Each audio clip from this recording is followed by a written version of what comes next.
తెలంగాణ విషయానికి వస్తే మీ అంచనాలు దాదాపుగా అబౌవ్ 94% మనం దగ్గరికి 95-96 వరకు కూడా చెప్పుకోవచ్చు, ఇబ్బంది ఏం లేదు. ఓకే, ఇక్కడ పనిచేసిన ఫ్యాక్టర్స్ బీజేపీకి ఇంత హ్యూజ్ ట్రెమండస్ రిజల్ట్ రావడానికి కారణం ఏంటి? అసలు బీఆర్ఎస్ జీరోకు పడిపోవడానికి రీజన్ ఏంటి? అంటే వాళ్ళది 39-40% ఉండేది ఓట్ షేరు, 19% దిగజారడానికి కారణం ఏంటి? బీఆర్ఎస్ ఏం చేసిందంటే ఫస్ట్ పురుగుల మందు ఆగింది, తర్వాత అన్నంలో విషయం కలుపుకుంది, ఇంకా సరిపోలేదని పబ్లిక్లో హ్యాంగ్ చేసుకుంది. ఓకే, అంటే ఎట్లయినా చచ్చిపోవాలి నేను ఈ ఎన్నికల్లో అని. అంతకుమించి అంటే అన్నంలో విషయం కలుపుకున్నా చచ్చిపోవట్లేదు, పురుగుల మందు అయినా చచ్చిపోవట్లేదు, ఇక లాభం లేదని చెట్టుకు ఊరేసుకుంది తెలంగాణలో. ఓకే, ఏం లేకపోతే ఏంది అంత క్రాస్ ఓటింగ్ చేసి బీజేపీని గెలిపియకపోతే ఇవాళ బీజేపీ మొత్తం ఉత్తర భారతదేశం కొట్టుకపోతున్న భయంతోనే దక్షిణ భారతదేశంలో వాళ్ళు ఒక ప్రయోగశాల చేసిరు. దానికి తోడునిచ్చింది నువ్వు తెలంగాణలో. తెలంగాణలో ఇవాళ 4+4 ఎట్లయింది? బీఆర్ఎస్ ఓటింగ్ లేకుండా తీయండి మొత్తం నియోజకవర్గాల్లో. మొన్న అసెంబ్లీకి బీఆర్ఎస్కి ఎన్ని ఓట్లు వచ్చినాయి, ఇవాళ తెలంగాణ పార్లమెంట్కి ఎంత పడిపోయిందో చూడండి. కేటీఆర్ నియోజకవర్గంలో ఎట్లా కాంగ్రెస్కి లీడ్ వస్తుంది, సిరిసిల్లలో ఎట్లా లీడ్ వస్తుంది, బీజేపీకి ఎట్లా లీడ్ వస్తుంది, గజ్వేల్లో ఎట్లా వస్తుంది, సిద్దిపేటలో ఎట్లా 1,00,000 నుంచి 90,000 హరీష్ రావు సొంతూరులోనే బీజేపీకి లీడ్ వచ్చింది, ఎట్లా వస్తుంది? అంటే ఇవాళ మీకు మెదక్ నియోజకవర్గంలో రఘునందన్ మీద ఏమైనా కుల ప్రేమ ఉందా మీకు? కరీంనగర్లో మీ కులవాయనం కాదని ఇంకోళ్ళ మీద ప్రేమ చూపించారా? ఎట్లా మీరు పార్టీని మొత్తం అంటే ఇందులో 2 రకాల కుట్రలు. ఒకటి, రేవంత్ రెడ్డి అనే వ్యక్తిని ఇరుకున పెట్టాలంటే కాంగ్రెస్కి సీట్లు ఎక్కువ రావద్దు. ఓకే, ఎంత ప్రయత్నం చేశారంటే ఒక్క సీట్ అన్నా కాంగ్రెస్ కంటే బీజేపీకి ఒక్కటి తీసుకురావడానికి నానా ప్రయత్నం, ఒక్కటన్నా ఎక్కువ. కాంగ్రెస్కి 7 వచ్చి బీజేపీకి 9 రావాలనే ప్రయత్నం ఎంత జరిగిందంటే నేను కూడా నా ప్రీపోలో కూడా చెప్పా, ఒక్క సీట్ అన్నా బీజేపీకి ఎక్కువ రాగానే రేవంత్ రెడ్డి సీట్ని పట్టుమని లేపాలనేది కేసీఆర్ ప్లాన్. సీట్లు తక్కువైతే అంటే కుర్చీ నుంచి దింపేసే పాసిబిలిటీ ఉందా అసలు? ఇప్పుడు కూడా ఉండదు. అది ఒకవేళ సమానంగా వచ్చినా కానీ ఆ ప్రమాదం ఇప్పుడు కూడా ఉంది. ఎట్లుందో కూడా చెప్తాను నేను. ఓకే, ఇంకోటి బీజేపీకి కేసీఆర్కు ఇంకొక ఆప్షన్, బిడ్డకు బెయిల్ రావాలి. ఓకే, బీజేపీ చేసిన ఏకైక వాళ్ళని కట్టిపడేసింది ఎక్కడంటే, నువ్వు రేపు మీ వాళ్ళని డమ్మీ క్యాండిడేట్లను పెట్టి మా వాళ్ళకి ఓటు వేయించకపోతే నీ బిడ్డ ఇంకా అట్లనే జైల్లోనే ఉంటుంది, కంటిన్యూ అవుతుంది. ఇది బీజేపీ చేసిన బ్లాక్ మెయిల్ క్లియర్ కనపడుతుంది. సేమ్ రేవంత్ రెడ్డిని కూడా ఓటుకు నోటు కేసులో నువ్వు మళ్ళీ వెనకకు ముందు కావాలా, నువ్వు ముఖ్యమంత్రిగా ఉన్నావు, మేము కేజ్రీవాల్ని లోపడేసినావు, నువ్వెంత మాకు అని అక్కడ రేవంత్ రెడ్డిని చేస్తే ఇద్దరు కలిసి 2 సీట్లలో గెలిపించారు. 4+4 చేశారు వీళ్ళిద్దరు కలిసి. ఇది ఎంత డేంజర్ సిగ్నల్. ఇవాళ బీజేపీ అధ్యక్షులు ఏం మాట్లాడుతున్నారు? 8 అయినా రేపు 88 అవుతాం, రేపు తెలంగాణ ఎన్నికలు 88 అవుతామని మాట్లాడుతున్నారు. ఈ ప్రమాదం లేదా? 39 సీట్లలో సెకండ్ ప్లేస్లో రాలేదా మొన్న తెలంగాణలో బీజేపీ? ఓకే, సో ఈ డాటా ఎటు తీసుకుపోతుంది తెలంగాణ ప్రజల్ని? నేను నా ప్రీపోల్ సర్వేలో నేను చెప్పింది కూడా 3 ఆఫ్ తెలంగాణలో ఆదిలాబాద్, నిజామాబాద్, కరీంనగర్లో అక్షింతలు గుడే పని చేసింది, వేరే ఏం లేదు. ఓకే, మోడీకి అసలు తెలంగాణకు మోడీ చేసింది ఏంది? లాస్ట్ 9.5-10 ఏళ్లలో ఈ తెలంగాణకి మోడీ వల్ల వచ్చిన అదనపు రూపాయి చెప్పండి నాకు, కొత్త ప్రాజెక్టు చెప్పండి. ఏది కేంద్ర స్థాయి నుంచి తీసుకొచ్చి తెలంగాణకి ఇంత పెద్ద అసెట్ ఇచ్చినామని చెప్పుకోవడానికి ఒకటి చూపించండి. మోడీ దేశానికి ఏం చేయలేదు, అది పక్కన పెట్టండి. తెలంగాణకి ఏం చేసిండు?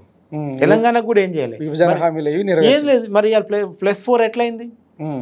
8 సీట్లు ఇవాళ బీజేపీకి వచ్చి కాంగ్రెస్ తన వాల్యూ పడిపోలేదా? ఆయన రిఫరెండం అని మాట్లాడు అలా రేవంత్ రెడ్డి. ఇవాళ రిఫరెండం అంటే మరి రిజైన్ చేయాలి లెక్క ప్రకారం. నువ్వు చెప్పిన 14 రాలే కదా బాసు, ఇమీడియట్గా రిజైన్ చేయాలి మరి అట్లంటే, రిఫరెండం కింద చూడాలంటే. ఓకే, సో అందుకనే చాలా ఒక భయంకరమైన గేమ్ తెలంగాణలో జరిగింది. ఇది భవిష్యత్తులో చాలా ప్రమాదకరమైన పరిస్థితులకు దారితీస్తుంది. టోటల్గా తెలంగాణ వాదానికి, తెలంగాణ నేటివిటీకే ప్రమాదం జరిగే అవకాశం ఉందా ఏమన్నా? మీకు ఎప్పుడైతే టీఆర్ఎస్ బీఆర్ఎస్ ఏందో అప్పుడే విషయం పోయింది.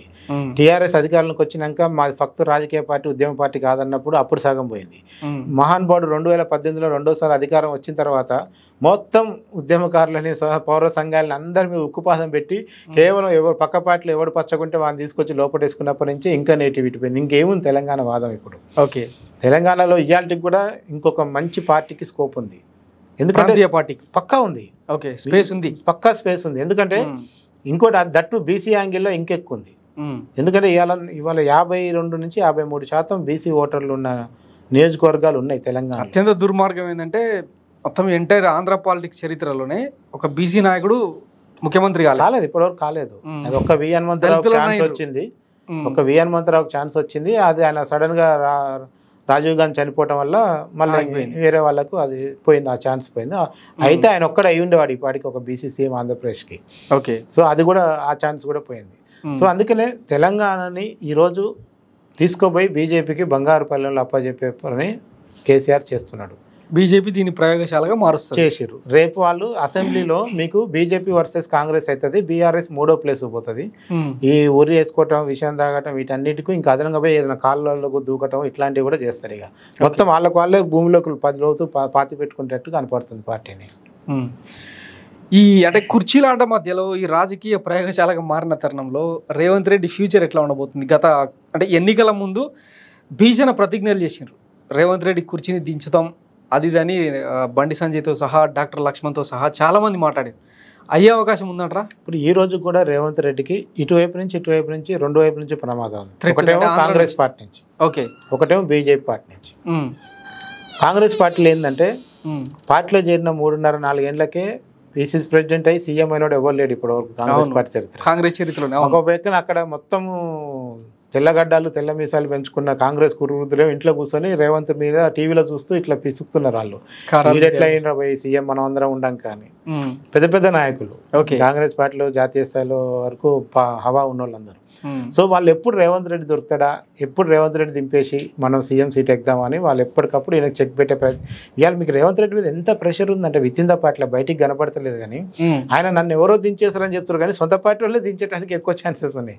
సరే బీజేపీ దించడం అనేది సెకండ్ వర్షన్, సెకండ్ యాంగిల్ అది. కానీ కాంగ్రెస్ పార్టీలోనే రేవంత్ని 1 year తర్వాత దింపేసి ఏ సీనియర్నో తీసుకొచ్చి, ఎందుకంటే అటు జీవన్ రెడ్డి, ఇటు జానారెడ్డి, ఇటు ఉత్తమ్ కుమార్ రెడ్డి, ఇటు సుదర్శన్ రెడ్డి, ఆ రెడ్డి, ఈ రెడ్డి, మస్తు మంది రెడ్డిలు ఉన్నారు ఆడ. ఇంకా ఎస్సీ ఎస్టీలు బీసీలు కాకుండానే రెడ్డి సామాజిక వర్గం నుంచి ఆయనకు ఒక 6 నుంచి థ్రెట్ ఉంది. ఓకే. సో ఈ క్రమంలో బీజేపీ ఏం చేస్తుంది, రేపు ఈయన ఇప్పుడు ఇమ్మీడియట్గా ఇవాళ వచ్చిన కొత్త వార్త అంటే పాత వార్త కానీ కొత్తగా స్టార్ట్ చేసిందంటే ఇమ్మీడియట్గా బీఆర్ఎస్ ఎల్పీని తీసుకొచ్చి ఇందులో విలీనం చేసుకోవాలి. 25 మంది వస్తున్నారు, వాళ్ళని విలీనం చేసుకోకపోతే రేవంత్ రెడ్డికి బొమ్మ నడవదు ఇక్కడ. ఓకే. ఎందుకంటే ఇప్పుడు 65కి వచ్చింది. ఆ 65లో ఏ రోజైనా బీజేపీ కేసీఆర్ కలిసి ఒక డ్రామా స్టార్ట్ చేస్తే ఇందులో 25 మంది ఇటు కూడా పోయే అవకాశం ఉంటుంది కాంగ్రెస్ నుంచి కూడా. ఓకే. సో ఎందుకంటే ఎవ్రీబడి లక్షలు కోట్లు ఖర్చు పెట్టున్నారు. ఈ 5 ఏళ్లలో మీరు ఏం కాంట్రాక్ట్లు ఇస్తారో, ఏం చైర్మన్లు ఇస్తారో, ఎప్పుడు పైసలు వస్తాయో తెలియదు. పైగా రాష్ట్ర బడ్జెట్ లో పైసలు లేవు, ఉన్నదంతా కేసీఆర్ ఊడ్చుకొని పోయిండు. సో ఇప్పుడు పెట్టిన ఖర్చును ఎవడని ఇస్తే పోయి మన పార్టీలో చేరడానికి అందరు రెడీగా ఉన్నారు. సో ఇది గేమ్, నెంబర్ గేమ్. సో అందుకనే ఖచ్చితంగా రేవంత్ రెడ్డి సీటు ఆయన పెనం మీద ఉన్నాడు. పొయ్యిలో పడతాడా, బాగుపడతాడా అనేది చూడాలి అంతే ఇప్పుడు. ఓకే. ఇక ఆంధ్ర విషయానికి వస్తే చంద్రబాబు నాయుడు అంటే లక్కీగా ఆయన సీఎం అవడం గురువే కాబట్టి ఆయన ఏమైనా రక్షించే అవకాశం ఉందంటారా రేవంత్ రెడ్డి? నేనైతే ఎన్డీఏతో కూడా మంచి సంబంధం. నేనైతే ఖచ్చితంగా ఒకటి ఎక్స్పెక్ట్ చేస్తున్నా, రేవంత్ రెడ్డికి ఏదైనా ఢిల్లీ నుంచి వచ్చే ప్రమాదాన్ని అయితే చంద్రబాబు ఆపగలుగుతాడని. సరే కాంగ్రెస్ నుంచి ప్రమాదం వస్తే నేనేం చెప్పలేను. ఓకే. కానీ ఢిల్లీ నుంచి వచ్చే ప్రమాదాన్ని అయితే చంద్రబాబు ఆపగలుగుతాడు. ఎందుకంటే రేవంత్ చాలా పెట్టు శిష్యుడు. రేపటి నుంచి ఆల్రెడీ మనకు హైదరాబాద్ ఉమ్మడి రాజధాని పోయి రాజధాని లేని రాష్ట్రం కింద ఆంధ్రప్రదేశ్ ఉన్నది. రేపు పొద్దున్న లేసి ఇక్కడ ఉన్న ఇండస్ట్రీలు కానీ ఇక్కడ ఉన్న సెటిలర్లతో కానీ చంద్రబాబు పని ఉంటుంది, రేవంత్ రెడ్డికి పని ఉంటుంది. పైగా గ్రేటర్ హైదరాబాద్లో సీట్లన్నీ బీఆర్ఎస్ కింద ఉన్నాయి. వాటన్నిటిని ఇప్పుడు ఆయన కాంగ్రెస్ పరిధిలోకి తెచ్చుకొని రేపు రాబోయే మళ్ళీ మున్సిపాలిటీ ఎన్నికలు వాటిన్నింటిలో గెలవాలంటే మళ్ళీ చంద్రబాబు సపోర్ట్ కూడా రేవంత్ రెడ్డికి అవసరం. సో ఇప్పుడు చంద్రబాబు హవా కూడా నడుస్తుంది, చంద్రబాబు గాలి కూడా నడుస్తే కనుక బీజేపీ త్రూ రేవంత్ రెడ్డిని టచ్ చేసే రాజకీయాలని చంద్రబాబు ఆపగలుగుతాడు, షీల్డ్ అయితే వ్యవహరిస్తాడు. కాకపోతే కాంగ్రెస్కి చరిత్ర ఉంది, ఒకేసారి 3 ముఖ్యమంత్రులు మార్చిన చరిత్ర ఉంది. కాంగ్రెస్ ఏమైనా చేసుకోగలుగుతుంది. అయితే నేను ఎక్స్పెక్ట్ చేసిందంటే ఈసారి ఒకవేళ కాంగ్రెస్ కూడా ఆ ప్రయత్నం చేయాలన్నా అక్కడ కూడా సోనియా గాంధీ దగ్గర ఒక పుల్ల వేయగలిగిన చెత్త మళ్ళీ చంద్రబాబు కూడా ఉంది. ఆయన 2 వైపులా ఢిల్లీలో చక్రం తిప్పగలుగుతాడు కనుక నాకు తెలిసి ఈ బీఆర్ఎస్ ఎల్పీని కనుక విలీనం చేసుకుంటే ఇంకా 5 ఏళ్ల దాకా కుర్చీలాట అనేది ఉండదు. ఇక హ్యాపీగా రేవంత్ సేఫ్గా నెక్స్ట్ ఎలక్షన్లు పోవచ్చు. నెక్స్ట్ ఎలక్షన్ తర్వాత ఎవరు సీఎం ఏందనేది ఆ తర్వాత బట్టి చేసుకో. ఈ లోపు బీజేపీ అనేది ముందుకు వస్తుంది. అప్పుడు మంచి టఫ్ ఫైట్ రాష్ట్రంలో మొత్తం మీద ఆసక్తికర రాజకీయాలు అయితే చాలా. అసలు మీకు తెలంగాణలో వార్తలకు న్యూస్లకి సంచలనాలకి కొద ఉండదు 5 ఏళ్ళు. ఈవెన్ ఆంధ్రప్రదేశ్లో కూడా ఉండదు 1 side విక్టరీ వచ్చినా కానీ. ఎందుకంటే ఆంధ్రప్రదేశ్లో ఇప్పుడు భూముల వాల్యూ కాంచి మొదలు పెడితే రాజధాని నిర్మాణం, పోలవరము, ఇండస్ట్రీలు, యూత్, ఐటీ కంపెనీలు, ఈ పొద్దున్న లేసి మీకు ఏదో ఒక వార్త ఏపీలో దొరుకుతూనే ఉంటుంది, ఎక్కడికి పోదు. పైగా దెబ్బతిన్న జగన్ ఏం చేస్తాడు, బెంగళూరు ఫామ్ హౌస్లో పడుకుంటాడా, మళ్ళీ అసెంబ్లీకి వస్తారా లేదా అనేది చూడాలి. 11 మందితో ఆయన వాయిస్ ఏం వినిపించలేడు. ఆయన తొడలు కొట్టే వాళ్ళు, అరిచి కేకలు పెట్టే వాళ్ళు అందరూ ఓడిపోయి ఇంట్లో కూర్చున్నారు. ఇప్పుడు అంతా ఎవరెవరో సాఫ్ట్ కార్నర్ ఉండే సెల్ఫ్ డిసిప్లిన్ లో పడిపోయారు. సో అందుకనే ఈసారి రెండు రాష్ట్రాల్లో కూడా మీకు అద్భుతమైన 5 ఏళ్ళు మీడియాకు మంచి మేత దొరికే రాజకీయాలు జరుగుతాయి.